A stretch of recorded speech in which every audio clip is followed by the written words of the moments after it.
This story happened after my divorce. I thought my marriage to my ex-husband was happy and fulfilling, but his betrayal and infidelity completely destroyed my trust and love. I yearned for a fresh start, but my world collapsed again when my ex-husband secretly took my children away.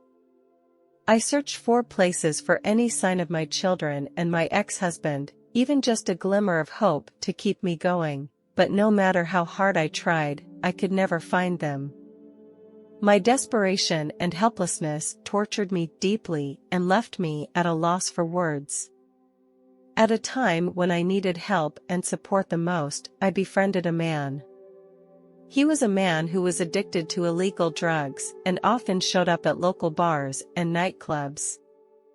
I didn't want anything to do with him, but he initiated a conversation with me and gradually became my friend. He told me his own story, and his life was once full of pain and struggle. Like me, he had also gone through the pain of divorce and the loss of a child. Despite our different experiences, we formed a special bond in the face of our shared pain. After I became friends with the man who was addicted to illegal drugs, I became addicted to drugs and began frequenting the local bars. That man became my companion and comfort. He expressed sympathy for my divorce and missing children issues and began to introduce me to different drugs. Initially, I refused his offers, but gradually I began to feel helpless and miserable and began to numb myself with the help of drugs. I met more people in the bar who were also addicted to drugs. We got together and used drugs to escape the difficulties and pain of life. Whenever I felt desperate, drugs became my outlet and antidote. But it turned out that such an antidote only made my situation worse.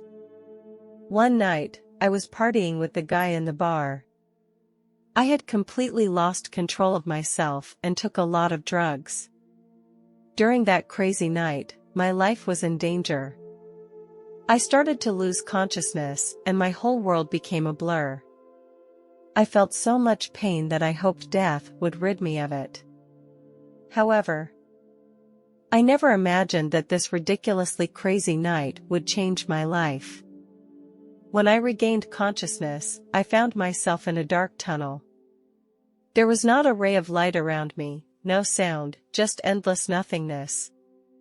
I felt terrified, and this dark place terrified me beyond belief. I began to look back on my life and saw all the things I had experienced, and I felt the joy and sadness of life. This feeling led me to death again and again, each time being pushed deeper into darkness. I was trapped in a dark, eerie place, and I felt the stench and death in the air.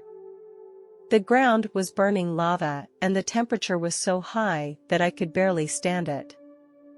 I heard the moans and howls of countless people, which came from all directions and made me feel overwhelmed with terror and despair. Fire sometimes flickered out of the darkness, and through it I saw some terrible creatures, writhing and crawling in the corners of the inferno. I walked through a scorched earth and saw countless agonized souls, writhing in agony in the lava, their screams breaking my heart.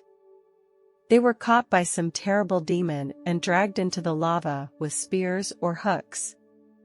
I saw a woman hanging above the lava, bound to a rack of steel and covered with flames. She screamed, causing me to feel deep sorrow and helplessness. I was chased by all kinds of horrible creatures that roared and screamed, spewing flames and venom from their mouths. I had nowhere to hide but to run as best I could and try to survive. I saw countless broken bones and fractured bodies, which were scattered on the ground, making me feel extremely depressed and scared. This place, I knew, was hell, the habitat of all demons and evil spirits, and I would be trapped here forever. When I thought I could no longer bear the pain of hell, a warm glow suddenly spilled onto my face. I looked up and found a mysterious man in a gorgeous robe appearing in front of me. His gaze was filled with warmth and compassion, as if he could see deep into my heart. He reached out his hand, gently patted my shoulder, and said to me, "Child, you have walked through hell, and now you can return to the sunny world." His voice was soft and soothing, making me feel incredibly warm and comfortable. As he spoke, I suddenly felt my body floating lightly, as if I were floating in the air. I saw my body fade away in the light and then reborn. It all happened so mysteriously and wonderfully that I could not find the right words to describe how I felt. When I arrived at the gates of heaven, I was surrounded by countless shining angels. They welcomed me with soft voices and smiles, making me feel an unparalleled peace and warmth. Heaven was filled with a sense of peace.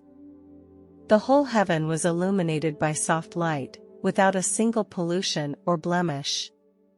The sky was blue in color, without a single cloud, and the sunlight was abundant and soft, making people feel very comfortable. There are beautiful views and gorgeous colors, and there is no cold or hot weather.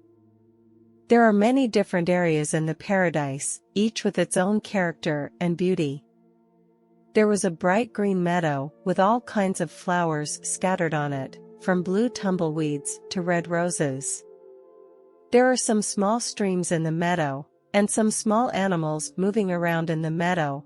All of them are very friendly and make people feel peaceful and comfortable. There are also many buildings in the paradise, and they are all built with the most beautiful materials. These buildings come in all shapes and sizes, some are palaces, some are gardens, and some are libraries and schools. These buildings are filled with music and singing, which makes people feel very warm and joyful. The people here are very friendly and welcoming. People live there very happily, without pain or disease, and there is no jealousy or hatred among people. All respect and love each other. In heaven, people can commune with God intimately and feel His love and compassion, which makes people feel incredibly happy and joyful. As I was wandering in heaven, I suddenly saw a familiar figure, which was my late grandmother. She was standing in the middle of a sea of beautiful flowers, surrounded by many radiant and shimmering angels flying around her. I went to her side and she turned her head to look at me. At that moment, our eyes met and my heart welled up with infinite emotions and joy. She smiled and said, "My child, you are here." I talked with her for a long time about many things from the past, and she told me that she had been watching and praying for me, hoping that I would have a bright future. I expressed my love and thoughts to her, and she responded with the same sentiments. In this beautiful garden, we felt carefree, without pain, without illness, without separation. I also met other loved ones who had passed away, and we shared our lives together in heaven. We enjoyed the beautiful scenery, the food, the music, and the dancing together. They told me that they were always watching over me, praying for me to get through it, and always sending me love and strength. I saw a man in a white robe walking toward me. He had gentle eyes and looked very friendly. He smiled at me, held out his hand, and welcomed me to heaven. I felt his palm was very warm, as if it could bring me endless comfort and strength. I wanted to kneel down and pay my respects to him, but he pulled me up and told me he didn't need my respects. We sat down and started talking.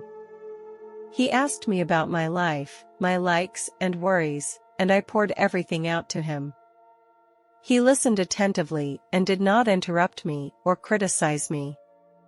On the contrary, he comforted me and encouraged me, making me feel very loved and accepted. In our conversation, I felt the warmth and peace of Jesus. His words made me feel very comfortable and relaxed, like a long-lost child finally reuniting with his parents. We discussed many things, including my faith, my family, and my future. He told me that he would always be by my side, protecting me and taking care of me.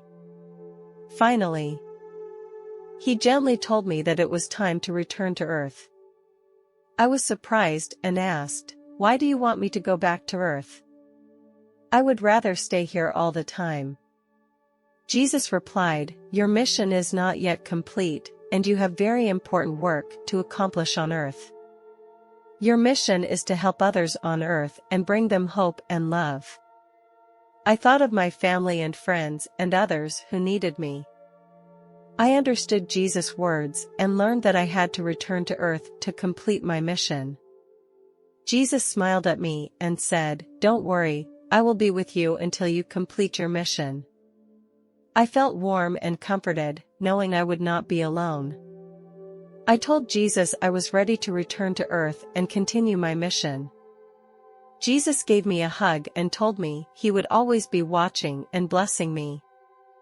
I felt a strong gravitational force that made me begin to fall downward. I felt my body getting heavier and gradually regained the feeling of my body. I began to hear sounds around me, felt the temperature around me, and my eyes reopened. I slowly found myself back in the human world again, back in my body. This transition was amazing and gave me a deeper understanding of the relationship between the human body and the soul. Although I stayed with the beauty of heaven, I knew I needed to return to Earth. After that moment, I was deeply aware that I needed to make some changes and that I could no longer let my life be ruined.